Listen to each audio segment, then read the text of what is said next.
आप सभी का स्वागत है एक बार फिर से प्राचीन भारतीय इतिहास के क्लास में। प्राचीन भारतीय इतिहास के अंदर ये छठा क्लास है जिसके अंतर्गत हम लोग बौद्ध धर्म के बारे में संपूर्ण जानकारी को प्राप्त करने वाले हैं। बौद्ध धर्म से संबंधित जितने भी महत्वपूर्ण घटना है, जितने भी फैक्ट है, उन सभी को इस वीडियो में कवर किया गया है ताकि अगर आप कोई भी एग्जाम देते हैं तो आपका जो क्वेश्चन है इस वीडियो से बाहर नहीं पूछेगा।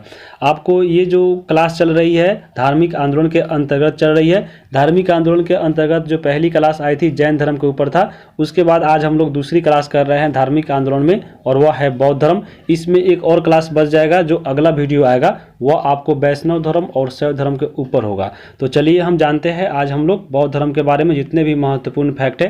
तो यहाँ पे आप देख सकते हैं कि बौद्ध धर्म के अंतर्गत हम लोग आज क्या क्या पढ़ने वाले हैं। तो यहाँ पे A to Z जानकारी हम लोग यहाँ पे देखेंगे बौद्ध धर्म के बारे में। जैसे यहाँ पे आप लोग देख सकते हैं कौन कौन से टॉपिक को हम लोग इसमें कवर करने वाले हैं। तो चलिए हम वीडियो को शुरू करते हैं। सबसे पहले जानते हैं ये बौद्ध धर्म क्या था। तो बौद्ध धर्म के बारे में अगर बात की जाए कि यह बौद्ध धर्म कैसे शुरू हुआ था, कब शुरू हुआ था और क्यों हुआ था, तो इसके पीछे कारण जो है हम लोग पिछले क्लास में भी जाना था। जब हम लोग धार्मिक आंदोलन के कारण पढ़ रहे थे तो वहाँ पे देखे थे कि 600 BC में यानी 6ठी शताब्दी ईसा पूर्व में क्या हुआ था कि उस समय वैदिक काल चल रहा था और वैदिक काल में वैदिक धर्म था। तो वैदिक धर्म में क्या हुआ था कि बहुत सारे बदलाव हुए थे जो लोगों के हित में नहीं था। और बदलाव की अगर बात करें तो वह बदलाव था वह आपके वर्ण व्यवस्था में जटिलता आ गई थी। यानी जो वर्ण व्यवस्था था वह जन्म के आधार पर हो गया था, जो बहुत खराब था व्यवस्था उस समय का। उसके बाद महिलाओं और शूद्र में अधिकारों में कमी आ गई थी। यज्ञ और कर्म कांड जो है बहुत बढ़ गया था, बलि प्रथा बढ़ गया था, साम्राज्यवाद का विस्तार हो रहा था। और इसी सब जटिलता के कारण जो है नए नए धर्मों का उदय हुआ था, जिसमें जैन धर्म हुआ, बौद्ध धर्म हुआ, भागवत धर्म हुआ, शैव धर्म हुआ, बहुत सारे धर्म उदय हुए थे। लेकिन जो उसमें फेमस हुए जैन धर्म, बौद्ध धर्म फेमस हुए, भागवत धर्म फेमस हुआ। तो उन्हीं सब धर्मों के बारे में हम लोग पढ़ रहे थे। तो जैन धर्म के बारे में तो हम लोग पिछले क्लास में जान लिया था। तो चलिए हम आज कवर करते हैं बौद्ध धर्म को। बौद्ध धर्म के बारे में बात करें तो बौद्ध धर्म की स्थापना किए थे गौतम बुद्ध ने। ये जो गौतम बुद्ध है यहाँ पे आप फोटो में देख सकते हैं, यही आपके गौतम बुद्ध है। लेकिन ये गौतम बुद्ध शुरू में नहीं थे, यानी इनका जो नाम था बचपन में वह हुआ करता था सिद्धार्थ। ये जो सिद्धार्थ नाम का लड़का था ये जो है बहुत जो है प्रभावित हुआ था समाज के चक्र को देखकर। तो वहाँ से जो है ये गृह त्याग कर दिए थे। और जब इनको ज्ञान की प्राप्ति हो गई थी तो ज्ञान प्राप्ति के बाद ही ये बुद्ध कहलाए थे, इसलिए इनका नाम यहाँ पे गौतम बुद्ध है। तो इन्हीं के द्वारा ही बौद्ध धर्म की स्थापना हुई थी। इसमें जो एक वर्ड मिल रहा होगा बुद्ध, बुद्ध का अर्थ होता है प्रकाशम, यानी ज्ञान की प्राप्ति। ज्ञान की प्राप्ति जब इनको हो गई थी इसलिए आपको ये बुद्ध कहलाए। प्रकाशम यानी ज्ञान की प्राप्ति, तो इन्हीं के आधार पर इनको जो है लाइट ऑफ एशिया कहा जाता है, यानी एशिया का ज्योतिर्पुंज। क्योंकि एशिया भर में इन्होंने जो है ज्ञान प्राप्त करके लोगों को उपदेश दिया था कि दुख से छुटकारा कैसे प्राप्त कर सकते हैं। इन्हीं सब के बारे में जो है उपदेश दिया था, इसलिए इनको लाइट ऑफ एशिया कहा जाता है। और लाइट ऑफ एशिया एक बुक भी आई थी जो इनके जीवन पर आधारित पुस्तक है। और उस पुस्तक के जो रचनाकार थे वह थे एडविन आर्नोल्ड। तो यहाँ पे इनके बारे में बौद्ध धर्म के बारे में थोड़ा जाने। अब जो इनके मुख्य संस्थापक है गौतम बुद्ध, चलिए हम इनके जीवनी के बारे में यहाँ पे बात करते हैं। इनके जीवन परिचय को जो है देखते हैं शुरू से। गौतम बुद्ध की अगर बात की जाए तो गौतम बुद्ध का जन्म हुआ था 563 ईसा पूर्व में। लेकिन इनका जब जन्म हुआ था तो उस समय इनका नाम हुआ करता था सिद्धार्थ, यानी इनका बचपन का नाम सिद्धार्थ था। जब इनको ज्ञान की प्राप्ति हुआ तब ये जाकर कहलाए बुद्ध। लेकिन ये बुद्ध जब हुआ तो बाद में ये गौतम बुद्ध बने, क्योंकि इनका जो जन्म हुआ था वह जो कुल में हुआ था उसको गोत्र या आपको गौतमी कहा जाता था। तो गौतमी या गोत्र कुल में इनका जन्म हुआ था, इसलिए इनका नाम जो है गौतम बुद्ध पड़ा था। तो यहाँ पे सिद्धार्थ के नाम से ही हम शुरू करते हैं। तो सिद्धार्थ का जन्म हुआ था 563 ईसा पूर्व में, यानी 563 BC में। इनका जन्म कहाँ हुआ था? तो इनका जन्म हुआ था लुम्बिनी वन में, कपिल वस्तु में। ये जो लुम्बिनी वन है वर्तमान पड़ता है नेपाल में। नेपाल में एक जिला है रुक्मदेही जिला। तो रुक्मदेही जिला के लुम्बिनी वन यानी नेपाल में इनका जन्म हुआ था। रुक्मदेही अभिलेख एक सुने होंगे, जो अशोक का जो अभिलेख है वह यहीं से प्राप्त हुआ है, नेपाल से, जिसके बारे में हम आगे बात करेंगे। इनके पिता थे सुदोधन। जो सुदोधन थे वह कपिल वस्तु के शासक थे। अब यहाँ पे यह बात स्पष्ट होता है कि जो सिद्धार्थ जो जन्म लिए थे एक आपको राजकुल परिवार में, यानी एक क्षत्रिय कुल में जन्म लिए थे। यानी जो सिद्धार्थ थे वह क्षत्रिय कुल के थे। यहाँ पे इनके माता थी महामाया देवी, यानी महामाया देवी ने ही सिद्धार्थ को जन्म दिया था। लेकिन जन्म देने के बाद एक सप्ताह के अंदर ही महामाया देवी की मृत्यु हो गई थी, जो एक बहुत दुखद घटना थी। जब इनका मृत्यु हो गया था तो उसके बाद यहाँ पे सिद्धार्थ को जो लालन पोषण किया था वह इनकी मौसी ने की थी। उनकी मौसी का नाम था गौतमी प्रजापति। इन्हीं के द्वारा यहाँ पे सिद्धार्थ को लालन पालन किया गया था, इनको बड़ा किया गया था। जब ये बड़ा हुए 16 वर्ष तक, तो 16 वर्ष की आयु में यशोधरा नाम के लड़की से इनका शादी हो जाता है और शादी के बाद इनका एक पुत्र होता है जिनका नाम है राहुल। तो यहाँ पे याद रखिएगा, यशोधरा या आपको सिद्धार्थ यानी गौतम बुद्ध के बेटे का नाम था राहुल। तो यहाँ पे शादी के बाद ये सामाजिक जीवन यानी गृहस्थ जीवन जीने लगे थे। वहाँ पे जब गृहस्थ जीवन जीने लगे तो समाज में बहुत सारे घटना देखे, ऐसे ऐसे वहाँ पे घटना देखे जिससे इनको दुख बहुत पहुँचा और इन्हीं दुखों से छुटकारा पाने के लिए ही इन्होंने गृह त्याग किया, यानी घर को छोड़ दिया। तो 29 वर्ष की आयु में जो है इन्होंने गृह त्याग कर दिया था, ज्ञान की प्राप्ति हेतु वे चले गए थे।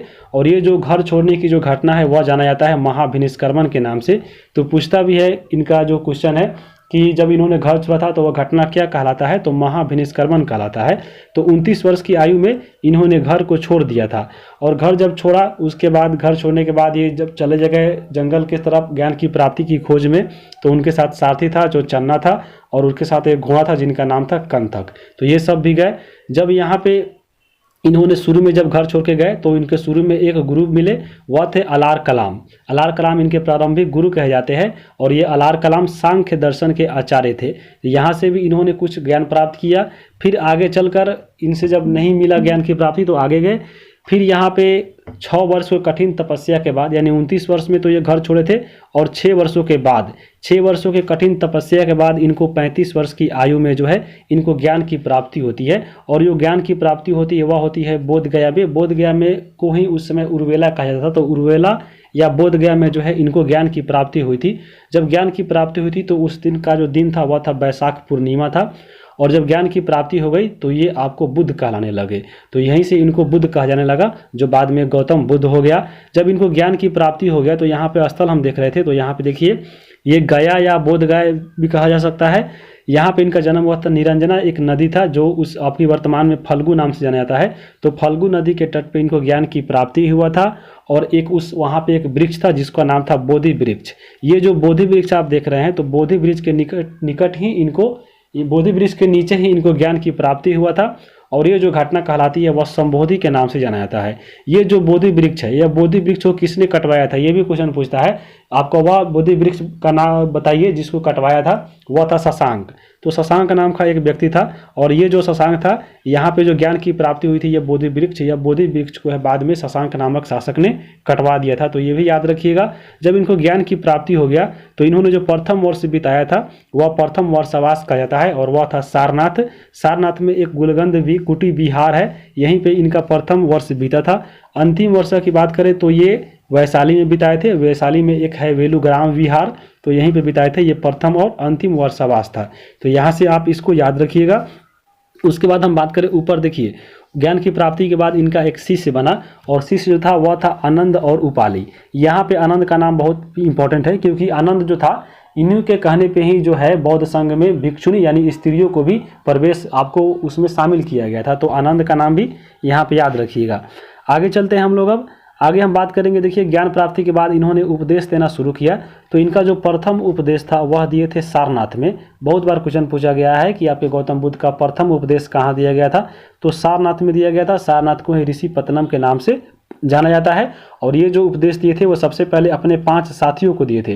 कौन कौन से 5 साथी थे जिसके बारे में हम आगे बात करेंगे, इसके जब हम लोग आगे डिटेल में कवर करेंगे। यहाँ पे जब ये प्रथम उपदेश दिए थे तो प्रथम उपदेश का जो घटना कहलाता है वह जाना जाता है धर्म चक्र परिवर्तन के नाम से। यह बहुत इंपॉर्टेंट है। यहाँ पे लास्ट में जब हम लोग इसके गौतम बुद्ध से जितने भी घटना है और उसके जितने भी प्रतीक है या घटनाक्रम है उसके बारे में भी हम बात करेंगे, लेकिन यहाँ भी देखना जरूरी है। याद रखिएगा जो प्रथम उपदेश है वह जो घटना कहलाता है धर्म चक्र परिवर्तन के नाम से जाना जाता है। यहाँ पे ये तो हो गया प्रथम उपदेश। लेकिन जब पूछे कि सर्वाधिक उपदेश इन्होंने कहाँ दिया था, तो सर्वाधिक उपदेश जो है वह कौशल की राजधानी जो है श्रावस्ती में दिया था। प्रथम उपदेश सारनाथ में, सबसे ज़्यादा उपदेश दिए थे इन्होंने कहाँ पे, तो श्रावस्ती में। और अंतिम उपदेश कहाँ दिए थे, तो अंतिम उपदेश जो है वह दिए थे कुशीनगर में। कुशीनगर में एक व्यक्ति थे सुभद्र, सुभद्र को जो है अंतिम उपदेश दिया गया था। तो यहाँ पे ये तीनों याद रखिएगा। प्रथम उपदेश सारनाथ, सर्वाधिक उपदेश श्रावस्ती और अंतिम उपदेश कुशीनगर में दिया गया था। उसके बाद यहाँ पे इनका धर्म प्रचार जो स्थल है बहुत सारा है, यहाँ पे देख सकते हैं। जो उस समय के जो आपके जो हुए आपके महाजनपद, उसमें इन्होंने जो है अपने धर्म को बहुत फैलाया था। और यहाँ पे कौन कौन जगह था, तो यहाँ पे मगध था, अंग था, काशी था, मल्ल था, साक्य था, वज्जी था और कौशल था। तो ये आपको सभी जगहों पर जो है बौद्ध धर्म का प्रचार स्थल था। और सबसे इनका जो केंद्र की बात करें तो धर्म प्रचार का जो केंद्र था वह मगध में था। उसके बाद इनके जीवन के अंत की देखिए कैसे हुई थी। तो 483 ईसा पूर्व में इनका आपको मृत्यु हो गया था। कहाँ पे हुआ था? तो कुशीनगर में, जहाँ पे इन्होंने अंतिम उपदेश दिया था। कुशीनगर जो है हिरण्यवती नदी के तट पे पड़ता है, वर्तमान ये उत्तर प्रदेश में है। 80 वर्ष की आयु में इनकी मृत्यु हुई थी। और देखिए यहाँ पे देखिए इनकी मृत्यु भी हुई थी यहाँ पे वैशाख पूर्णिमा के दिन ही। इनको ज्ञान की भी प्राप्ति हुई थी वैशाख पूर्णिमा के दिन ही। तो ये दोनों घटना एक ही दिन हुआ था। और जब ये मृत्यु हो गई तो ये जो घटना कहलाती है वह महापरिनिर्वाण के नाम से जाना जाता है। तो ये भी आपको पॉइंट याद रखिएगा। इनको देखिए इनका जन्म भी हुआ और यहाँ पे जन्म नहीं, यहाँ पे जो ज्ञान की प्राप्ति हुआ और ये इनका जो मृत्यु हुआ वह वैशाख पूर्णिमा के दिन ही हुआ था। आगे हम इसको बात करेंगे, ये आपको किसी चीज़ से जुड़ा हुआ है जिसके बारे में हम बात करेंगे आगे। अब यहाँ पे देखिए जब गौतम बुद्ध सामाजिक जीवन जी रहे थे तो वहाँ पे कौन सी घटनाएं देखे जिन्होंने इनको जो है गृह त्याग पर विवश कर दिया था। तो यहाँ पे देखिए जब सामाजिक जीवन जी रहे थे तो वहाँ पे एक वृद्ध व्यक्ति को देखा। तो वृद्ध व्यक्ति को देखा तो वह बहुत दुखी था। वह आपको किसी प्रकार से जब जीवन जी लिया था तो जीवन जीने के बाद भी वह दुख था, इसलिए इनको जो है गृह त्याग करने का इनको मन हो गया था। उसके बाद एक बीमार व्यक्ति देखा तो ये भी यह दुख से छटपटा रहा था। एक और देखा मृत व्यक्ति, तो व्यक्ति जो मर गया है तो मरने के बाद भी उसको दुख है क्योंकि उसके अगल बगल में जितने भी इससे जुड़े हुए लोग हैं वह सब जो है दुखी है। तो इनको उनसे भी उनको दुख हुआ। और एक व्यक्ति इनको मिला सन्यासी जो प्रसन्न मुद्रा में था। तो यहाँ पे सन्यासी को देखकर ये सोचे कि क्यों न आपको सन्यासी ही बना जाए जिससे कोई दुख नहीं मिलेगा, इसलिए इन्होंने गृह त्याग का सोचा था। तो ये गृह त्याग का कारण था। उसके बाद यहाँ पे देखिए बुद्ध को ज्ञान की प्राप्ति के बाद इनका जो सिद्धांत दिए थे कि जो विश्व है वह दुखों से भरा है। और यह सिद्धांत जो है उपनिषद से लिया गया है।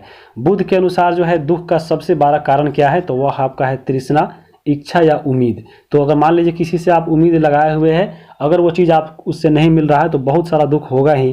तो तृष्णा कहिए या इच्छा कहिए या उम्मीद कहिए, जिस दिन आपका इच्छा मर जाएगा, उम्मीद मर जाएगा किसी से, उस दिन से आपको दुख कभी नहीं होगा। तो ये चीज़ें उस समय भी था और वर्तमान में भी है।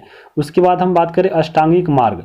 यहाँ पे देखिए गौतम बुद्ध ने जो है सांसारिक दुखों से मुक्ति हेतु यहाँ पे अष्टांगिक मार्ग पालन करने के लिए लोगों को कहा था। तो ये अष्टांगिक मार्ग कौन कौन था, चलिए हम उसको देखते हैं। क्या वर्तमान में जो है इससे दुखों से आपको जो है मुक्ति मिल सकता है कि नहीं। तो पहला इसमें है सम्यक दृष्टि।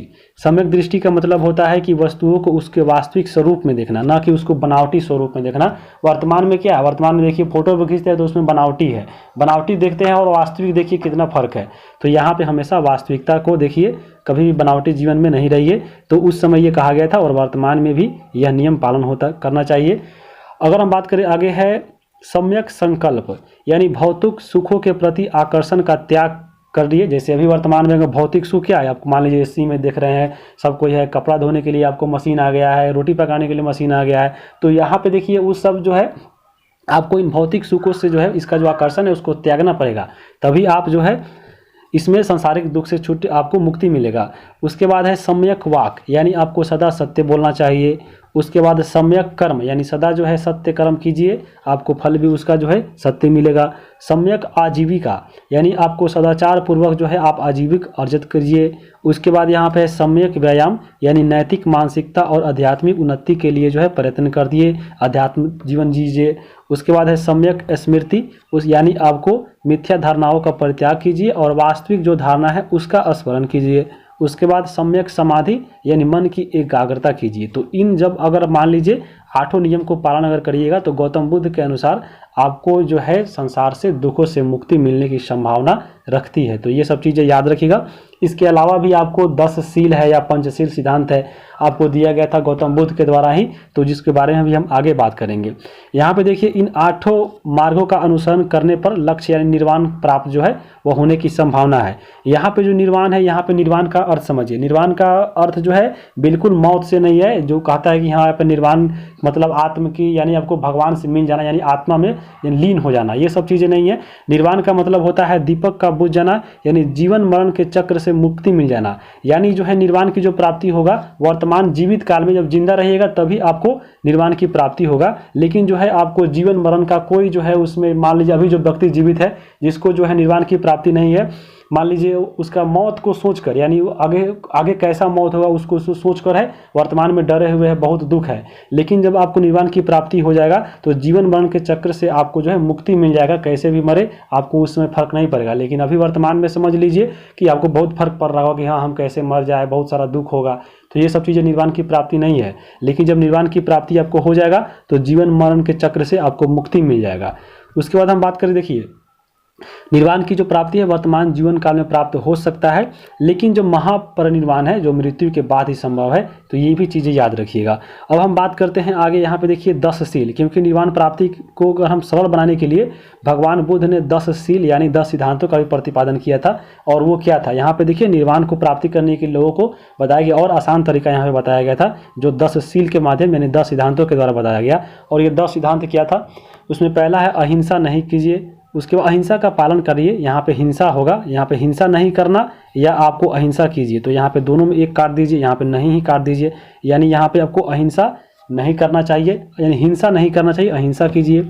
उसके बाद यहाँ पे देखिए सत्य बोलना चाहिए, चोरी नहीं करना, पराये धन का जो है लोभ, यहाँ पे लोभ नहीं करना, नशे का सेवन नहीं करना, स्त्रियों से दूर रहना, दुराचार से दूर रहना, असमय भोजन नहीं करना, सुगंधित पदार्थ जो है अपने पास नहीं रखना, आभूषणों का त्याग करना। ये सब चीज़ें आप अगर करते हैं तो आपको जो है क्या होगा, आपका जो जीवन का जो लक्ष्य है यानी निर्वाण वो आपको पाने में आसानी मिलेगी। आगे हम बात करते हैं, देखिए बौद्ध दर्शन के जो है सिद्धांत कुछ है। तो यहाँ पे मूलतः 3 सिद्धांत माने जाते हैं। एक आपको है अनीश्वरवाद, दूसरा है अनात्मावाद, तीसरा है क्षणिकवाद। अनीश्वरवाद का मतलब क्या हुआ, जो अगर हम बात करें बौद्ध धर्म में तो बौद्ध धर्म में जो है ईश्वर की मान्यता नहीं है। उसके बाद हम बात करें अनात्मावाद, जो बौद्ध धर्म के लोग हैं वह आत्मा को भी नहीं मानते थे। एक है क्षणिकवाद, क्षणिकवाद का मतलब होता है कि कुछ भी अस्थायी नहीं है, जो भी चीज़ है वह आपको एक क्षण भर के लिए है, कुछ दिनों के बाद वो जो है वह एक परिवर्तनशील है, यानी आपको सभी चीज़ एक दूसरे में परिवर्तन हो जाएगा। कुछ भी जो है आपको संसार में है क्षणिक यानी कुछ देर के लिए है, अस्थायी कुछ भी नहीं है। तो ये जो है 3 सिद्धांत पे कार्य करता है आपको बौद्ध दर्शन, और इसी पे आपको बौद्ध दर्शन की रचना भी हुई थी। तो बौद्ध दर्शन के बारे में आइए हम यहाँ पे देख लेते हैं कौन कौन से दर्शन थे। जैसे आपको यहाँ पे देखिए, अगर पहला आपका है यहाँ पे थेरवाद। थेरवाद जो है इसमें सबसे प्राचीन संप्रदाय भी है एक। उसके बाद वह भाषिक है, माध्यमिक है जिसको शून्यवाद कहा जाता है, योगाक्षर है जिसको विज्ञानवाद और स्वतांत्रिक है। ये सब चीज़ें आपको बौद्ध दर्शन है, तो इसको भी याद रखिएगा। आगे हम बात करेंगे, अब देखिए बुद्ध के शिष्य, जब बुद्ध की ज्ञान की प्राप्ति हुई थी तो उसके बाद बुद्ध के जो है बहुत सारे शिष्य बने थे, शिष्या बनी थी। तो हम पहले बात करते हैं शिष्या की। शिष्या की बात करें तो पहला इसमें शिष्या है महाप्रजापति गौतमी। ऊपर हम लोग पढ़े हैं, जो इन्होंने अगर बात करें महाप्रजापति गौतमी की तो आपको ये गौतम बुद्ध की मौसी थी और ये प्रथम शिष्या बनी थी। महाप्रजापति गौतमी ने ही भगवान बुद्ध को जब बचपन में थे तो इनका लालन पोषण किया गया था। उसके बाद है यशोधरा। यशोधरा आपको मालूम होगा ये बुद्ध की पत्नी है। अगला है इसमें है नंदा। जो नंदा थी आपको महाप्रजापति गौतमी की ये पुत्री थी, यानी बुद्ध के आपको मौसी की बेटी हुई, यानी आपको ये बुद्ध की बहन थी। तो इन्होंने भी यहाँ पे शिष्य बने थे बुद्ध की। उसके बाद थी अम्रपाली। अम्रपाली की बात करें तो वो आपको वैशाली की रहने वाली थी। वैशाली की एक नगर वधु थी और वहाँ पे अम्रपाली वन भी बनाया था जो भगवान बुद्ध को के लिए समर्पित था। और ये जो आपको अम्रपाली थी आपको वैशाली में जो रहती थी, और यहाँ पे जो भगवान बुद्ध थे प्रत्येक 5 साल पे आपको अम्रपाली से यानी आपको वैशाली में जाते थे। तो ये इसको भी याद रखिएगा। उसके बाद एक थी विशाखा। विशाखा की बात करें तो अंग जो उस समय जनपद था उस समय उसमें भद्दिये ग्राम के श्रेष्ठ की ये पुत्री थी विशाखा। और इसके द्वारा विशाखा के द्वारा एक आपको पूर्वराम विहार का स्थापना किया गया था जो बुद्ध को प्रदान किया गया था। आगे हम बात करेंगे क्षेमा का।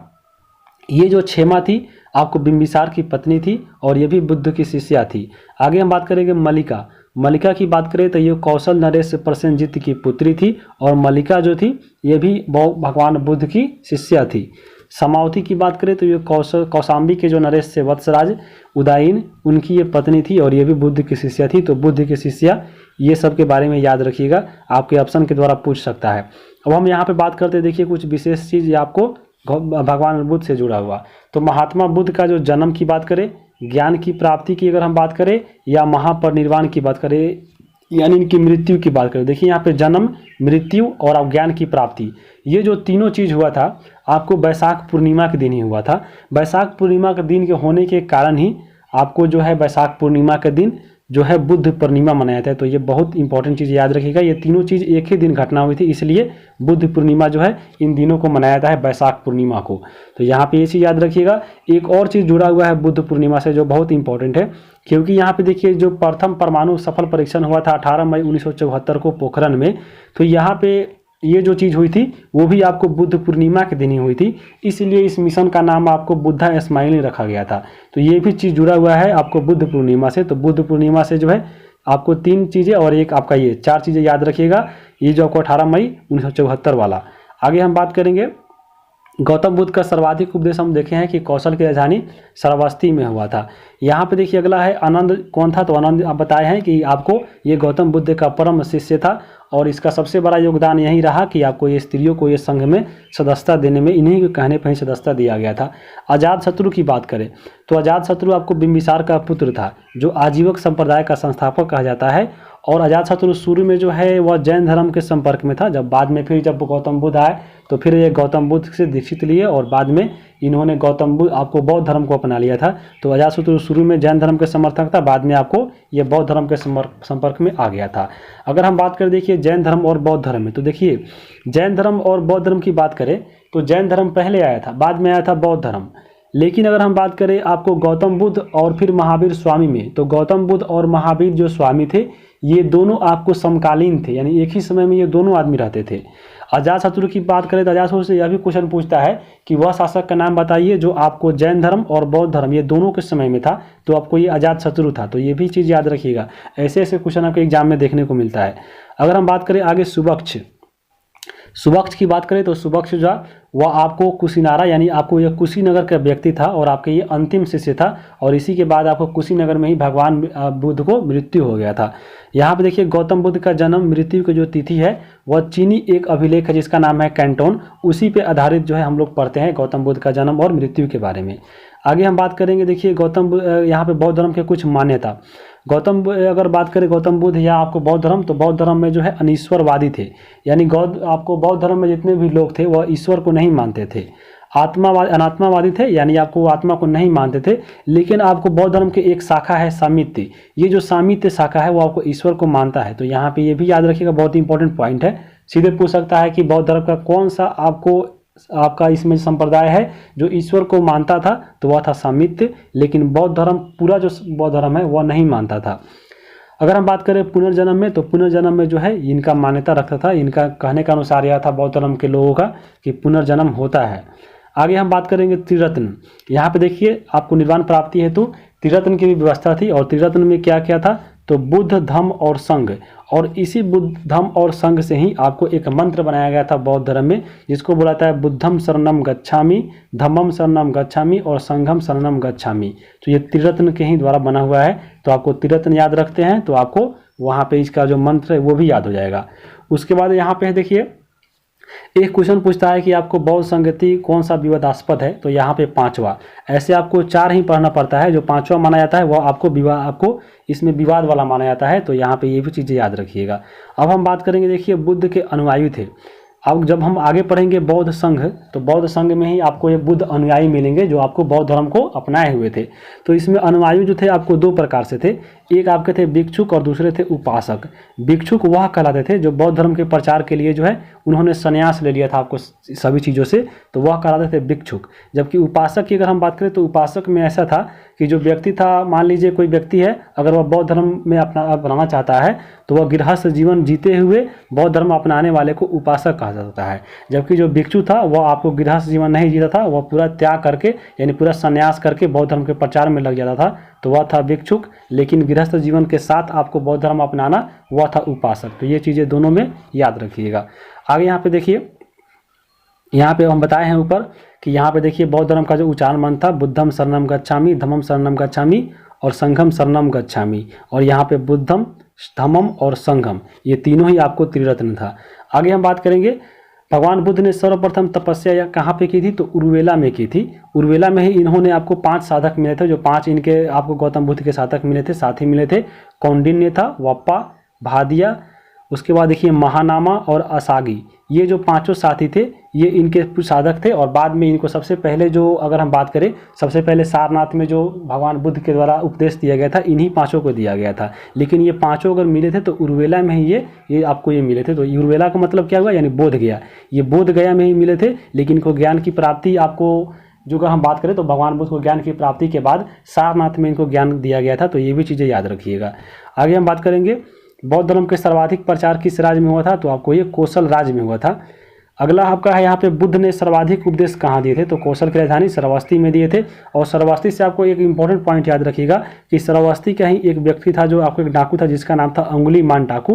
अंगुलीमाल डाकू को जो ज्ञान की प्राप्ति दिए थे भगवान बुद्ध ने, वह श्रावस्ती में ही दिए थे, क्योंकि वह श्रावस्ती का ही रहने वाला था अंगुलीमाल डाकू। तो यहाँ पे याद रखिएगा। जबकि यहाँ पे देखिए प्रथम उपदेश दिए थे सारनाथ में। बुद्ध ने सबसे अधिक समय कौशल राज्य में बिताया था, और वो आपके 21 वर्ष, याद रखिएगा। सबसे ज़्यादा यहाँ पे इन्होंने समय जो है आपको कौशल राज्य में बिताया है। आगे हम बात करेंगे, अब कुछ अब यहाँ पे देखने वाले हैं प्रसिद्ध बौद्ध विद्वान। कौन कौन से बौद्ध विद्वान हुए उसके बारे में चलिए हम एक एक करके बात करते हैं। सबसे पहला इसमें है अश्वघोष। अश्वघोष की बात करें तो यहाँ पे देखिए ये कनिष्क जब राजा थे तो कनिष्क के समय में आपको अश्वघोष थे। इनके द्वारा एक पुस्तक लिखा गया था जिसका नाम है बुद्ध चरित्र। बुद्ध चरित्र जो है बहुत इंपॉर्टेंट है। इसमें भगवान बुद्ध के जीवन चरित्र का जो है प्रथम ग्रंथ माना जाता है, और बुद्धों का रामायण भी कहा जाता है। सीधा कहा जाता है कि बुद्ध का रामायण कौन है, तो आपके बुद्ध चरित्र है। बुद्ध चरित्र को लिखा है अश्वघोष ने। उसके बाद है नागार्जुन।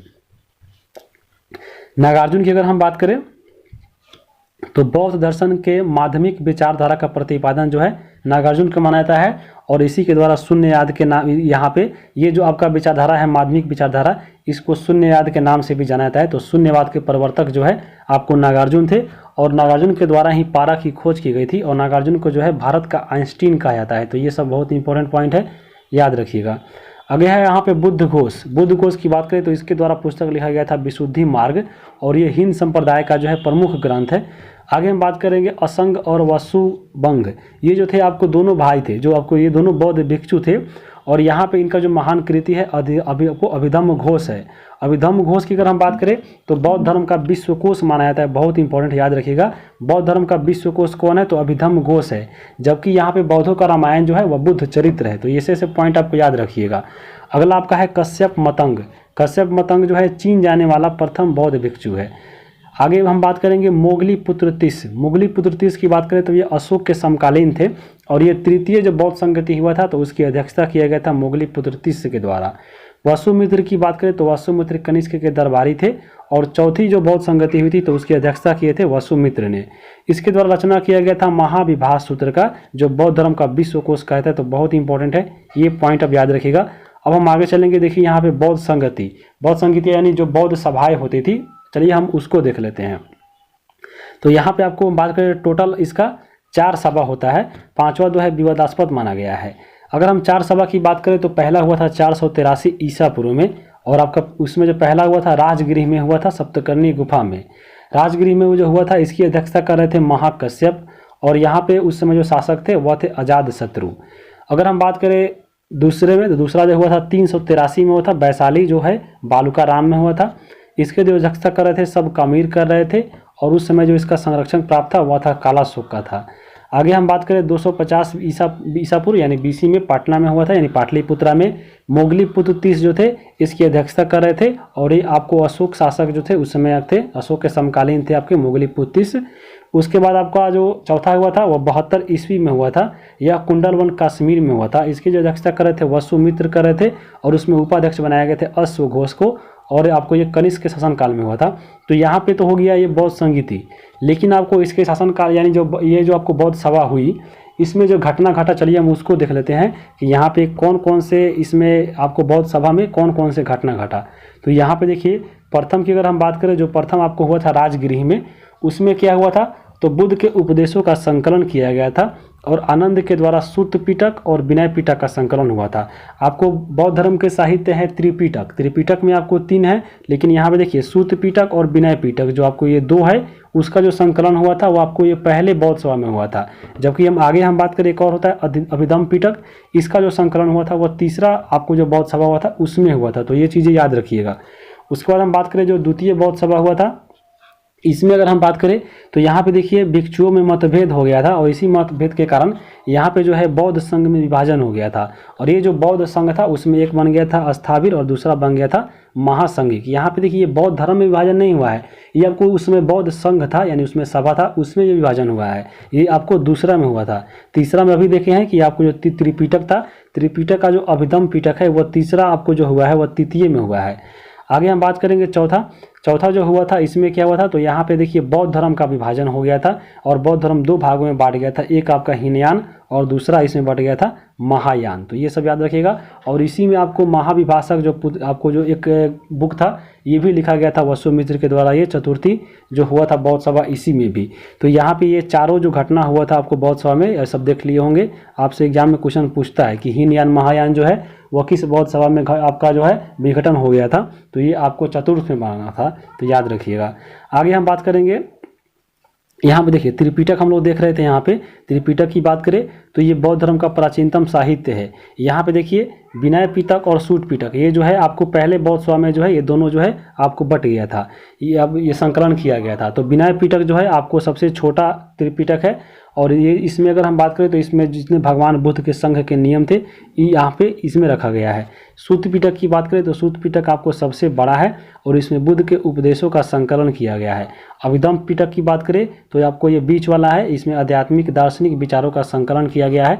तो ये था आपका त्रिपिटक। त्रिपिटक से याद रखिएगा ये दोनों की अगर हम बात करें तो पहले आपको बौद्ध सभा में और यहाँ पे अभिधम्म पिटक की बात करें तो ये तीसरे में संकलन हुआ था। तो ये इन तीनों चीज़ों को याद रखिएगा। और ये आपका जो सूत पिटक है यानी जो सबसे इसमें बड़ा है, सूत पिटक को प्रारंभिक बौद्ध धर्म का इंसाइक्लोपीडिया भी कहा जाता है, जिसमें बुद्धों का जो है भगवान बुद्ध के उपदेशों का संकलन किया गया है। अब यहाँ पे देखिए बौद्ध धर्म का यहाँ पे विभाजन हम देखे हैं कि यहाँ पे आपका जो चौथा बौद्ध सभा हुआ था इसमें बौद्ध धर्म का विभाजन हो गया था। तो चलिए हम यहाँ पे विभाजन जो हुआ था दो भागों में, एक बट गया था हीनयान में और दूसरा था यहाँ पे महायान में। तो इन दोनों के बीच में अंतर क्या था, चलिए हम इसको देख लेते हैं। अगर हम बात करें हीनयान का तो हीनयान में यह व्यक्तिवादी धर्म अर्थात यहाँ पे इसमें यह व्यवस्था था कि प्रत्येक व्यक्ति को अपने प्रयत्न से मोक्ष प्राप्त करनी चाहिए, ये कहना था आपको हीनयान का। जबकि महायान का कहना था कि यह आपको समस्तवादी धर्म है जिसमें जो है इसका उद्देश्य था कि समस्त मानव जाति का कल्याण करना है। उसके बाद हीनयान का एक मूल मंत्र था वह था अपदीपो भव, ये भी याद रखिएगा। उसके बाद हम बात करें हीनयान में तो हीनयान जो लोग थे वह गौतम बुद्ध को जो है महापुरुष मानते थे, देवता नहीं। जबकि जो महायान थे वह आपका कहना था कि आपको जो भगवान बुद्ध है वह हमको देवता का दर्जा प्राप्त दिए थे, यानी इनको देवता के रूप में मानते थे। तो ये बहुत इंपॉर्टेंट पॉइंट है, आपको एग्जाम में पूछता है कि आपको हीन और महायान के बीच में सबसे जो आपको इसका विभाजक पॉइंट है वो क्या है, वो आपको देवता मानने वाला बात है। तो देवता जो मानते थे वह थे आपको महायान, जबकि जो हीनयान थे ये लोग आपको भगवान बुद्ध को देवता नहीं मानते थे। तो ये सब चीज़ें आपको याद रखिएगा। जो हीनयान के लोग थे वह आपको गौतम बुद्ध के महापुरुष मानते थे, जबकि महायान के जो लोग थे वह गौतम बुद्ध को देवता के रूप में पूजते थे। अगला आपका हीनयान के बारे में बात करें तो हीनयान जो है मूर्ति पूजक नहीं थे, बल्कि ये बोधि वृक्ष जो आपको जो धर्मचक्र स्तूप है ये लोग उसकी पूजा करते थे। जबकि महायान की अगर हम बात करें तो महायान आपको बुद्ध के देवता को दर्जा प्राप्त करते थे और इन्हीं को पूजते थे। और महायान में जो है आपको आत्मा और पुनर्जन्म को स्वीकार किया गया है। तो ये सब चीज़ें याद रखिएगा। आगे हम बात करेंगे आगे हम बात करें हीनयान में तो हीनयान का देखिए हीनयान का जो आपको आदर्श था वह था अहर्त पूज्य पद, और ये आपको प्राप्त करने के लिए साधना करता था और साधना के द्वारा जो निर्वाण प्राप्ति होती थी तब जाके आपको अहर्त पूज्य पद प्राप्त होता था। जैसे इसमें एक शासक था मिनांडर ने ही आपको साधना के द्वारा निर्वाण प्राप्त करके यहाँ पे अहर्त पूज्य प्राप्त किया था। जबकि अगर हम बात करें महायान में तो महायान में जो था आपको इसका जो इसमें अगर हम बात करें तो इसका जो बोधित्सव था महायान का जो अर्थ था इसमें था बोधित्सव प्राप्त करना। तो बोधित्सव के बारे में भी हम आगे इसमें बात करेंगे। उसके अलावा अन्य चीज़ देखिए अगर हम इसमें तो यहाँ पे देखिए अगर हम बात करें महायान के बारे में तो महायान जो थे आपके मूर्ति पूजक थे और ये जो तीर्थ स्थल का भी ये महत्व देते थे। महायान में जो अगर हम बात करें तो स्वर्ग और नर्क के अवधारणा दिया गया है। महायान का अर्थ हम देख लिए बोधित्सव प्राप्त करना है, जबकि अगर हम हीनयान में देखें तो वहाँ पे अहर्त पूज्य प्राप्त करना है। उसके बाद हम बात करें महायान में देखिए महायान के जो ग्रंथ है तो यहाँ पे संस्कृत भाषा में लिखा गया है, जबकि हीनयान का जो ग्रंथ था वो आपको पाली भाषा में लिखा गया था। यहाँ पे देखिए कुछ इसमें अगर हम बात करें यहाँ पे महायान में कुछ प्रमुख दार्शनिक हुए जो आपको जैसे नागार्जुन हुए, हेनसांग हुए असंग हुए और मैत्रेय हुए। आपको ये प्रमुख दार्शनिक थे महायान संप्रदाय के। जबकि हीनयान की अगर हम बात करें तो हीनयान में देखिए आपको वसुबंधु थे, कुमारलाल थे और इतसिंह थे। और यहाँ पे कुछ प्रमुख साहित्य की अगर हम बात कर ले आपको हीनयान का, तो यहाँ पे देखिए विशुद्धिमग्ग है, अवदान है और आपके 10 शतक है। तो ये सब चीज़ें थोड़ा थोड़ा आपको याद रखना है इस बीच में। अब हम बात करते हैं देखिए महायान के बताए हैं कि महायान में जो है आपको इसमें शून्यवाद और विज्ञानवाद, इसके जो प्रवर्तक है नागार्जुन और यहाँ पे मैत्रेय नाथ। यहाँ पे देखिए ये जो चीज़ें पढ़ रहे थे हम लोग, प्रमुख दार्शनिक जो नागार्जुन थे वो आपको महायान को मानने वाले थे और ये मैत्रेय भी थे। और यहाँ पे इनके द्वारा शून्यवाद और विज्ञानवाद का जो है आपको प्रवर्तक माना जाता है इन दोनों को। तो बहुत इंपॉर्टेंट पॉइंट है, याद रखिएगा। ये इनका जो संबंध है शून्यवाद का या विज्ञानवाद का, इनका संबंध महायान से है। जबकि यहाँ पे हीनयान की अगर हम बात करें तो हीनयान में देखिए यहाँ पे वैभाषिक और स्वतांत्रिक जो आपके बौद्ध दर्शन है इनका संबंध आपको हीनयान से है। तो ये दोनों चीज़ें आपको याद रखिएगा। उसके बाद हम बात करें देखिए कनिष्क जो है हर्षवर्धन महायान शाखा के पोषक शासक थे। तो ये भी पूछता है कि आपको जो ये कनिष्क थे वह किसके मानते थे, तो आपको ये महायान को मानता था। आगे हम बात करेंगे बोधित्सव के बारे में। तो देखिए बोधोत्सव की जो अवधारणा है वह महायान शाखा से हुआ है और यहाँ पे कुल 4 बोधित्सव का वर्णन है। एक आपको इसमें मंजूश्री है, दूसरा है वज्रपाणी, तीसरा आपका है पद्मपाणी और चौथा आपका है मैत्रेय को जो है आपको इसमें भविष्य का इसमें जो है बोधित्सव माना जाता है। ऐसा माना जाता है कि ये भविष्य में इनका जन्म होगा। तो यहाँ पे मैत्रेय के बारे में याद रखिएगा, क्वेश्चन भी पूछता है। आगे हम बात करेंगे। अब यहाँ पे देखिए बौद्ध धर्म से कुछ जुड़े हुए स्थल जो है वो उसको हम देख लेते हैं। सबसे पहले इसमें स्थल है लुम्बिनी। लुम्बिनी अभी देखें नेपाल में पड़ता है। लुम्बिनी में जो है यहाँ पे क्या हुआ था, आपको जो भगवान बुद्ध का जन्म हुआ था, यह नेपाल के तराई क्षेत्र में स्थित है। महामाया ने यहाँ पे साल वृक्ष के नीचे भगवान बुद्ध को यानी सिद्धार्थ को जन्म दिए थे 563 ईसा पूर्व में। अशोक के जो लुम्बिनी अभिलेख है आपको लुम्बिनी से ही प्राप्त होता है। अगर हम बात करें लुम्बिनी के, तो लुम्बिनी स्थान को लुम्बिनी नाम से भी जाना जाता है और इसको कपिलवस्तु भी कहा जाता है। वर्तमान यह नेपाल में पड़ता है। उसके बाद हम बात करें कपिलवस्तु। यहाँ पे देखिए वो कपिलवस्तु नहीं था, ये आपका कपिलवस्तु है। कपिलवस्तु की बात करो तो यह पड़ता है यूपी में। यूपी के सिद्धार्थनगर जिला में आपको पिपरावा नामक स्थल है, वहीं पे आपको कपिलवस्तु की पहचान की गई है। वर्तमान में कपिलवस्तु शाक्य गणराज्य की राजधानी थी, जहाँ के शासक थे गौतम बुद्ध और गौतम बुद्ध के पिता थे सुदर्शन। तो यहीं के इनके आपको ये शासक हुआ करते थे। और याद रखिएगा यह नगर जो है कपिल मुनि कुटी के स्थल पर बसा हुआ था। यह नगर राप्ती नदी की सहायक नदी और रोहिणी नदी के तट पर यह बसा हुआ है। तो दोनों चीज़ें याद रखिएगा। जबकि हम लोग ऊपर देखे थे कपिलवस्तु नेपाल में, तो वो चीज़ें यहाँ पे गलत थी, तो ये चीज़ें याद रखिएगा। आगे हम बात करेंगे श्रावस्ती की। श्रावस्ती की अगर हम बात करें तो श्रावस्ती जो है कोसल महाजनपद की राजधानी थी। यह स्थल गोरखपुर से 195 किलोमीटर दूर पर स्थित है। श्रावस्ती वर्तमान में यह गोंडा जिले के एक गांव है जिसका नाम है सहेत महेट। इसी नाम से यह श्रावस्ती को जाना जाता है। बुद्ध ने अपने जीवन के 25 वर्ष यहाँ पे आपको 25 वर्ष यहीं पे व्यतीत किए थे, श्रावस्ती में ही। तो याद रखिएगा। प्रसिद्ध जेतावन जो है आपका जेतावन विहार जो है वह श्रावस्ती में ही था। समस्त बौद्ध धर्म के अनुयायियों को आकर्षित करता था यह श्रावस्ती यहाँ पे। तो बहुत इंपॉर्टेंट है। जैन धर्म के तीसरे तीर्थकर जो आपके थे स्वयंभूनाथ, यहाँ पे इनका जन्म श्रावस्ती में ही हुआ था। तो आपको जैन धर्म से भी ये रिलेटेड स्थल है श्रावस्ती, तो ये भी आपको याद रखिएगा। आगे हम बात करेंगे अब सारनाथ के बारे में। तो सारनाथ को ही ऋषिपत्तनम के नाम से जाना जाता था। यह स्थल वाराणसी से 10 किलोमीटर दूर पर स्थित है। गौतम बुद्ध ने अपना प्रथम जो उपदेश दिया था आपको सारनाथ में ही दिया था। जो 5 ब्राह्मण थे यहीं पे इनको दिया गया था और यह घटना आपको धर्म चक्र परिवर्तन के नाम से जाना जाता है। सारनाथ में ही मौर्य शासक अशोक ने यहाँ पे आपको एक स्तंभ बनवाया था जो अशोक स्तंभ के नाम से जाना जाता है, जो आपको भारत का राष्ट्रीय प्रतीक भी बना था।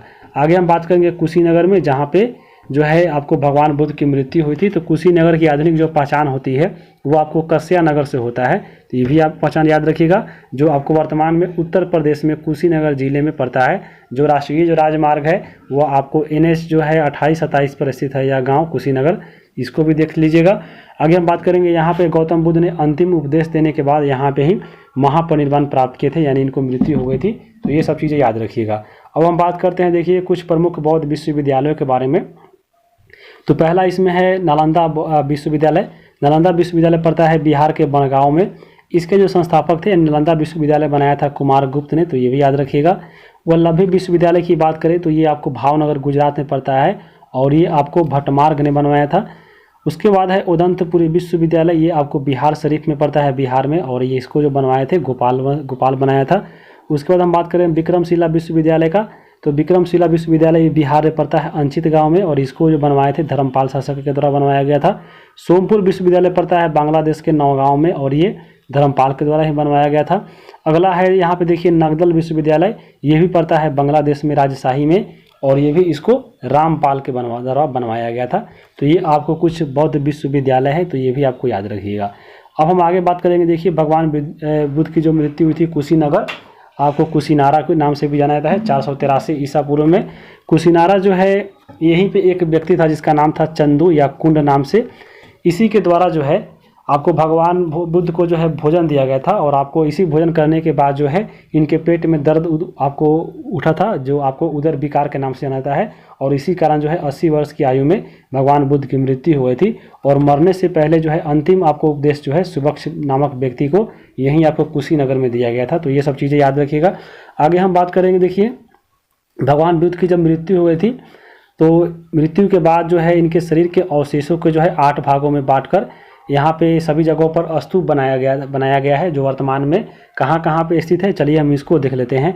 और इन्हीं स्तूपों को अष्ट महाचिन्ह भी कहा जाता है। तो यहाँ पे 8 स्तूप कहाँ पे है, एक आपके है लुम्बिनी नेपाल में, दूसरे श्रावस्ती कौशल की राजधानी में, बोध गया बिहार में, उसके बाद यहाँ पे सारनाथ आपको यूपी यानी आपको ऋषिपत्तनम में, उसके बाद यहाँ भी राजगीर यानी बिहार में, कुशीनगर यानी आपको कहाँ पे, तो उत्तर प्रदेश में, वैशाली यानी बिहार में, और एक और संकाशी। तो यहाँ पे आपको 8 स्थल जो है यहीं पे बौद्ध स्तूप बनाया गया है, यानी आपको भगवान बुद्ध के कुछ ना कुछ जो अवशेष है इन आपको 8 जगह पे रखा गया है। तो ये सब चीज़ें याद रखिएगा। उसके बाद हम बात करें भगवान बुद्ध के बारे में, तो भगवान जो बुद्ध थे आपको प्रत्येक 5वें जो वर्षों काल थे वो आपको वैशाली में बिताते थे, और वैशाली की ही एक शिष्या थी इनकी अम्रपाली, तो बहुत इंपॉर्टेंट है। बौद्ध धर्म में यहाँ पे देखिए पंचशील सिद्धांत जो दिया गया था, और ये पंचशील सिद्धांत जो लिया गया था वह आपको उपनिषद से लिया गया था। तो कौन से उपनिषद से, तो छंदोपनिषद से जो है पंचशील सिद्धांत लिया गया है। तो यहाँ पे पंचशील सिद्धांत में देखिए क्या क्या कहा गया है। एक कहा गया है कि हिंसा नहीं करना चाहिए, झूठ नहीं बोलना चाहिए, नशे का सेवन नहीं करना चाहिए, पराय धन का लोभ नहीं करना चाहिए, और दुराचार से दूर रहना चाहिए। ये सब चीज़ें आपको पंचशील सिद्धांत कहा जाता है, और ये चीज़ें आपको मिलेगी 10 शील में भी, जब हम लोग पढ़ रहे थे 10 शील, तो उसमें भी ये चीज़ें आपको देखने को मिला था। गौतम बुद्ध ने यहाँ पे देखिए सर्वाधिक जो गौतम बुद्ध के सर्वाधिक मूर्ति का जो निर्माण हुआ है वो आपको गंधार कला में हुआ है, लेकिन इनका जो पहला मूर्ति बना था वो मथुरा कला में बना था। तो ये भी याद रखिएगा। और आपको भारत में जो है मूर्ति पूजा का जो साक्ष्य माना जाता है, आपको गौतम बुद्ध का ही माना जाता है सबसे पहली बार, उसके बाद ही किसी को माना जाता है। तो ये भी पॉइंट याद रख सकते हैं। और हम देखिए बौद्ध धर्म को प्राप्त राजकीय संरक्षण, यानी आपको बौद्ध धर्म को देखिए कौन कौन से राजा जो है अपनाए हुए थे और इनको संरक्षण देते थे। उसमें पहला नाम है बिंबिसार का। बिंबिसार और अजातशत्रु, ये दोनों जो थे आपको मगध वंश के शासक थे, तो इनके द्वारा जो है इन दोनों ने आपको अपनाए थे बौद्ध धर्म और उसको संरक्षण देते थे। उसके बाद प्रसेनजीत थे जो आपको कौशल नरेश थे। उसके बाद उदयन थे जो आपको वत्स नरेश थे। उसके बाद प्रदोत थे जो अवंती के राजा थे। अशोक और दशरथ की बात करें तो ये मौर्य वंश के मगध के राजा थे। उसके बाद कनिष्क की बात करें तो ये कुषाण के राजा थे, कुषाण सम्राट थे। हर्षवर्धन की बात करें तो पुष्यभूति वंश के जो सम्राट थे। एक थे सासी वंश के सिंध नरेश। तो यहाँ पे इन सब शासकों की अगर हम बात करें तो वो बौद्ध धर्म अपनाए हुए थे और बौद्ध धर्म को संरक्षण दे रहे थे, यानी रक्षा कर रहे थे। तो ये भी चीज़ें याद रखिएगा। आगे हम बात करेंगे इनसे इम्पोर्टेंट पॉइंट में। तो देखिए अशोक, कनिष्क और यहाँ पे बौद्ध धर्म का तीसरा जो महान संरक्षण था वो आपको हर्षवर्धन था। पहला जो इसमें पहला है अशोक था, दूसरे नंबर पे कनिष्क और तीसरे नंबर पे हर्षवर्धन। उसके बाद यहाँ पे देखिए कुषाण सम्राट कनिष्क की अगर हम बात करें तो इनके द्वारा गौतम बुद्ध को देवता का स्थान दिया गया था। तो यह भी क्वेश्चन बहुत बार पूछा गया है कि भगवान बुद्ध को देवता का स्थान किन सम्राट के द्वारा दिया गया था, तो वह आपको दिया गया था कनिष्क के द्वारा। तो ये भी बहुत चीज़ याद रखिएगा। आगे हम चलते हैं, आगे हम बात करेंगे बौद्ध संघ के बारे में। यहाँ पे बौद्ध संघ हुआ करता था। तो बौद्ध संघ की बात करें तो इसकी स्थापना किया था गौतम बुद्ध के द्वारा, और ये जो है गणतांत्रिक व्यवस्था पे इसको स्थापना किया गया था, यानी आपको इसमें लोगों की जो है भागीदारी हुआ करती थी। यहाँ पे बौद्ध संघ में जुड़ने के लिए अगर हम बात करें तो आयु सीमा 15 वर्ष होना चाहिए। गृहस्थ जीवन का त्याग करना उसमें आवश्यक था, बिना गृहस्थ जीवन त्याग किए इसमें शामिल नहीं हो सकते थे। और माता पिता के अगर मान लीजिए आज्ञा देते हैं तभी इसमें आप शामिल हो सकते हैं। उसके बाद यहाँ पे देखिए किन किन लोगों को जो है बौद्ध संघ में शामिल नहीं किया जाना था। तो मान लीजिए कोई व्यक्ति शारीरिक विकलांग है तो उसको शामिल नहीं करना है, कोई व्यक्ति ऋणी है तो उसको भी शामिल नहीं करना है, सैनिक को नहीं शामिल करना है और दास को नहीं शामिल करना है, और कोई व्यक्ति अगर अस्वस्थ है तो उसको भी शामिल नहीं करना है। ये सब आपको चीज़ें याद रखनी है। अब हम बात करेंगे संघ के बारे में। तो यहाँ पे बौद्ध संघ में जो है आपको कोई चीज़ पर प्रस्ताव रखा जाता था तो उस प्रस्ताव को जो है वृत्ति या नति नाम से जाना जाता था। तो याद रखिएगा, यानी जो प्रस्ताव था उस समय वो आपको वृत्ति या नति कहा जाता था। अगर हम बात करें, मान लीजिए जो है बहुमत से अगर मान लीजिए वह प्रस्ताव या वृत्ति पास हो गया तो उसको भूख स्कीम कहा जाता था। तो ये भी पॉइंट याद रखिएगा। उसके बाद अगर हम बात करें बौद्ध संघ में कोई बैठक होता था तो उस समय बैठक हेतु जो उपस्थित संख्या था वो आपको 20 था, कम से कम यानी जो है 20 होनी चाहिए, जो इसको कोरम के नाम से अभी वर्तमान में भी जाना जाता है। लोकसभा में, राज्यसभा में ऐसी चीज़ होती है। तो आपको जो कोरम था उस समय 20 थी। विशेष अवसर पर मान लीजिए कोई भिक्षु भिक्षुणी के द्वारा अगर धर्म वार्ता करना है तो सब कोई एकत्रित होता था और उससे आपको उपोस्त के नाम से जाना जाता था। गृहस्थ जीवन, मान लीजिए कोई व्यक्ति अगर त्याग कर रहा है तो गृहस्थ जीवन त्यागना जो है प्रवज्य के नाम से जाना जाता था। तो ये भी चीज़ें याद रखिएगा। ये आपको बौद्ध संघ से कुछ जुड़े हुए पॉइंट थे और हम लोग ऊपर इसमें देखे हैं कि बौद्ध संघ के 2 उपासक थे, आपको एक उपासक और भिक्षुक थे, जिसके बारे में ऊपर हम देख लिए हैं। अब हम बात करेंगे, देखिए भगवान बुद्ध से घटना कुछ जुड़ा हुआ और उनके जो कुछ प्रतीक है। अगर हम बात करेंगे भगवान बुद्ध के गर्भ, यानी भगवान बुद्ध जब गर्भ में थे तो एक हाथी के प्रतीक से जो है उसको माना जाता है। जन्म जब लिए थे तो उनको कमल के प्रतीक से दिखाया जाता है। जब जवान हुए थे तो उनको जब सांड के जो है चित्र के द्वारा या प्रतीक के द्वारा जो है जाना जाता है। जब इन्होंने गृह त्याग किया था यानी आपको महाविनिष्क्रमण किए थे तो आपको ये घोड़ा का प्रतीक है। ज्ञान की प्राप्ति हुआ था तो संबोधि वाला घटनाक्रम, और यहाँ पे देखिए बोधि वृक्ष जो पीपल था उसके नीचे हुआ था तो यहाँ पे यह प्रतीक था। और बोधि वृक्ष को कटवाया किसने था? तो शशांक ने। उसके बाद हम बात करेंगे जब ये समृद्धि, जब यह विकास हुए तो ये शेर के नाम अब इनका प्रतीक बना। प्रथम जो यहाँ पे जब प्रवचन दिए थे, जब उपदेश दिए थे तो चक्र जो था यानी धर्म चक्र, ये इनका प्रतीक रहा। उसके बाद निर्वाण, जब निर्वाण हो गया यानी जब मृत्यु हुआ तो यहाँ पे इनको मृत्यु नहीं, जब इनको निर्वाण हो गया, जब आपको इनको जो मोक्ष की प्राप्ति हो गया तो यहाँ पे आपको पद चिन्ह, ये पद चिन्ह के चिन्ह से दिखाया जाता है। जब इनकी मृत्यु हो गया, आपको जब महापरिनिर्वाण की जो घटना होती है वह स्तूप के चिन्ह से जाना जाता है। तो ये सब चीज़ें जो कुछ घटना घटी थी बुद्ध से संबंधित और उसके प्रतीक है।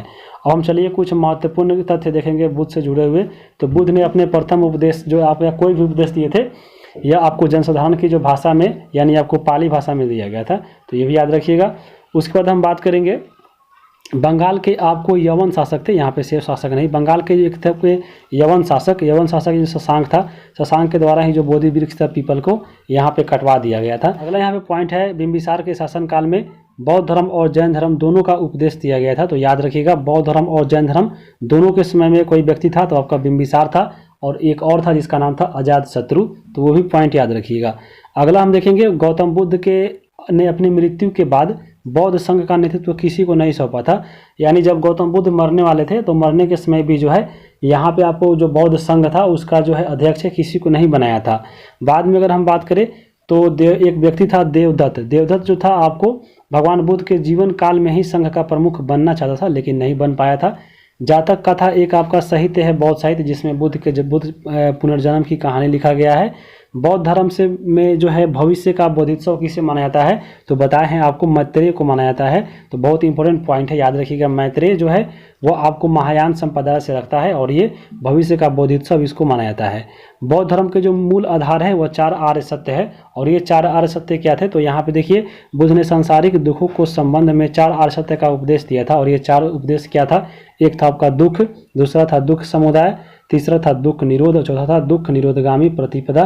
तो ये आपको 4 आर्य सत्य है जो बौद्ध धर्म में उल्लेखित है और ये आपको गौतम बुद्ध के द्वारा दिया गया था। अब हम कुछ देखने वाले हैं बौद्ध मठ को।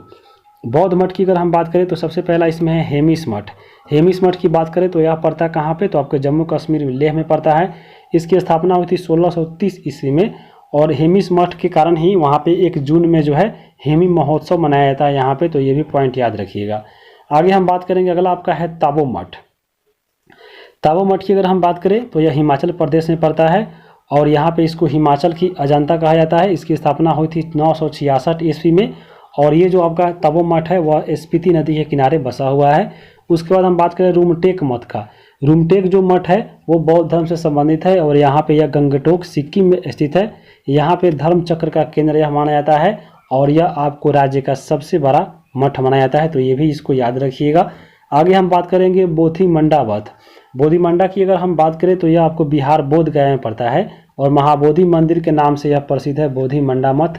तो यहाँ पे आप गए होंगे तो आपको मालूम होगा। और यहीं बोध गया में जो आपको है भगवान बुद्ध को ज्ञान की प्राप्ति हुई थी। अगला आपका है थिकसे मठ। थिकसे जो मठ है वह लेह आपको जम्मू कश्मीर में पड़ता है। प्रत्येक वर्ष थिकसे महोत्सव मनाया जाता है यहाँ पे। अगला हम देखेंगे तवांग मठ। तवांग मठ की अगर हम बात करें तो यह अरुणाचल प्रदेश में पड़ता है। यह भारत का सबसे बड़ा आपको बौद्धिक मठ है, याद रखिएगा। और एशिया का दूसरा सबसे बड़ा है, भारत का सबसे बड़ा और एशिया का दूसरा सबसे बड़ा है। और ये जो तवांग मठ है वह बोमडीला जो दर्रा है अरुणाचल प्रदेश में, उसी के समीप में बसा हुआ है। आगे हम बात करते हैं एक और आपका मठ है नागमला मठ। ये जो मठ है आपको धर्मशाला हिमाचल प्रदेश में पड़ता है। और दलाई लामा का जो है आधिकारिक निवास आपको नामगलाई मठ ही माना जाता है। और तिब्बती बौद्ध का सर्वोच्च धर्म गुरु जो है आपको दलाई लामा है, तो इसको भी आपको याद रखिएगा। यह तिब्बत में पड़ता है।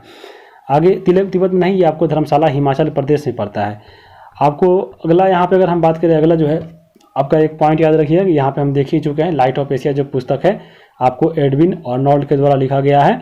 अब हम बात करेंगे कुछ अन्य महत्वपूर्ण पॉइंट के बारे में। तो भारत में जो है मूर्ति पूजा का नींव जो है बौद्ध धर्म में रखी गई थी। सर्वप्रथम बुद्ध की प्रतिमाओं का ही पूजन किया गया था। आगे हम बात करेंगे बौद्ध धर्म में भिक्षुणी के रूप में स्त्रियों को प्रवेश जो है आपका जो अनुमति दिया गया था वह वैशाली में दिया गया था। सम्राट अशोक ने अपने पुत्र महेंद्र और पुत्री संघमित्रा को जो है बौद्ध धर्म के प्रचार हेतु श्रीलंका भेजा था। तो ये भी पॉइंट याद रखिएगा। आगे हम बात करेंगे विश्व का सबसे ऊंचा विश्व शांति स्तूप जो है वह बिहार के राजगीर में है। तो ये भी पॉइंट याद रखिएगा। आगे हम बात करेंगे बुद्ध के 80 उच्च फुट प्रतिमा जो है वो आपको बोध गया में है, जो जिसको जापानियों के द्वारा निर्मित किया गया है। तो याद रखिएगा। आगे हम बात करेंगे जैन और बौद्ध धर्म दोनों धर्म में आपको अगर हम बात करें तो आपको कर्म और पुनर्जन्म में विश्वास ये दोनों रखते हैं, यानी दोनों ये मान्यता जो है ये दोनों में आपको कॉमन है। आगे हम बात करेंगे बुद्ध की खड़ी प्रतिमा जो है कुषाण काल से जो है बनवाई गई थी। आगे हम बात करते हैं अगला आपका यहाँ पे एक और बहुत इंपॉर्टेंट पॉइंट है, और वह आपका है कि बौद्ध दर्शन के अनुसार कारण और कार्य के सिद्धांत को क्या माना जाता है, तो वह माना जाता है प्रतीत्य अस्मृतवाद। यहाँ पे एग्जाम में सीधा क्वेश्चन पूछा गया है, सीधा आपको देता है एक लाइन कि ये कारण और कार्य का जो आपका सिद्धांत है वह कहाँ से लिया गया है, तो आपको बौद्ध धर्म के से लिया गया है। और ये आपको प्रतीत्य अस्मृतवाद के नाम से जाना जाता है। तो यहाँ पे प्रतीत्य अस्मृतवाद क्या है, इसका मतलब यहाँ पे है कि संसार की सभी वस्तुएं किसी न किसी कारण से उत्पन्न हुई है, अर्थात सभी चीज़ें एक दूसरे पर निर्भर है। तो ये आपका मतलब होता है प्रतीत्य अस्मृतवाद का। तो यहाँ पे आगे हम चलते हैं। आगे अब देखेंगे हम लोग, देखिए बौद्ध धर्म और जैन धर्म में हम लोग चलिए तुलना करते हैं। सबसे पहले जानते हैं कि ये दोनों धर्मों में समानता क्या थी। तो दोनों की अगर हम बात करें तो दोनों धर्म के जो प्रवर्तक थे, यानी आपको इधर महावीर स्वामी और उधर सबसे जो इम्पोर्टेंट थे आपके गौतम बुद्ध, ये दोनों जो थे आपको क्षत्रिय थे। आगे हम बात करेंगे ये दोनों अनिश्वरवादी थे, यानी दोनों जो है ईश्वर को नहीं मानते थे। उसके बाद हिंदू धर्म से दोनों का मतभेद था। वैदिक यज्ञ विधान कर्म कांड का इन्होंने विरोध किया था। जाति प्रथा और लिंग भेद की इन्होंने निंदा किया था।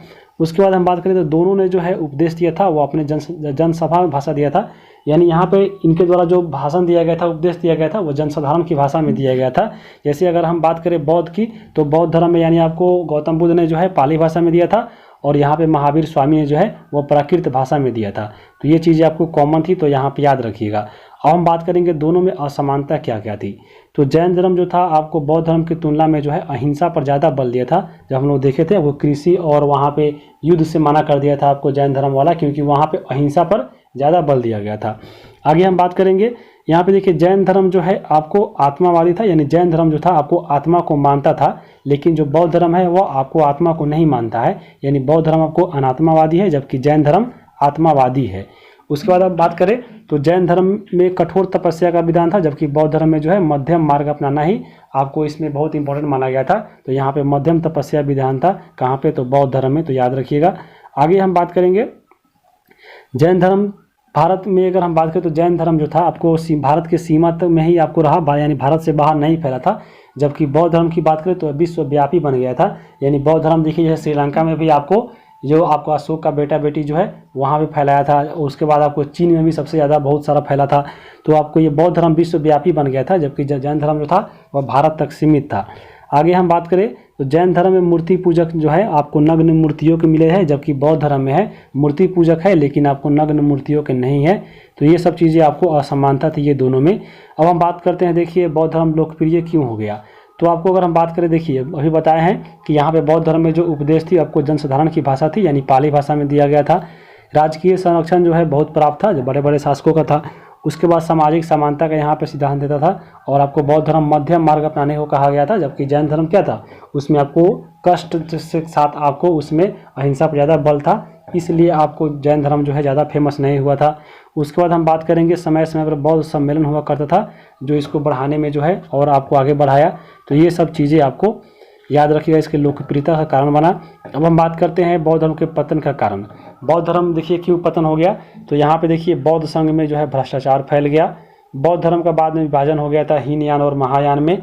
बौद्ध साहित्य जो है आपको फिर बाद में संस्कृत में लिखा जाने लगा, ये भी कारण बना। और यहाँ पे देखिए सबसे बड़ा कारण एक और माना जाता है कि ईश्वर के ये लोग नहीं मानते थे, इसलिए उसके बाद यहाँ पे देखिए हिंदू धर्म में सुधार आंदोलन शुरू होने लगा था, क्योंकि हिंदू धर्म के ये लोग नहीं मानते थे और हिंदू धर्म आगे जब फैलने लगा था तो फिर आपको बौद्ध धर्म जो है पीछे आ गया था। तो ये सब चीज़ें इसके पतन का कारण बना था। तो यहाँ पे आप बौद्ध धर्म को पूरे देख लिए होंगे। अब बौद्ध धर्म का यहाँ पे क्लास खत्म होता है। वीडियो कैसा लगा है कमेंट करके बताइए। चैनल पे नए हैं तो सब्सक्राइब कर लीजिए आगे आने वाले वीडियो के लिए। और आगे जो आपका वीडियो आने वाला है वो आपका 7वां क्लास होगा, जिसमें हम लोग भागवत धर्म और आपको शैव धर्म, ये जो 2 चीज़ें बची हुई है हम लोग उसमें कवर करेंगे। तो वीडियो देखने के लिए आप सभी को बहुत बहुत धन्यवाद।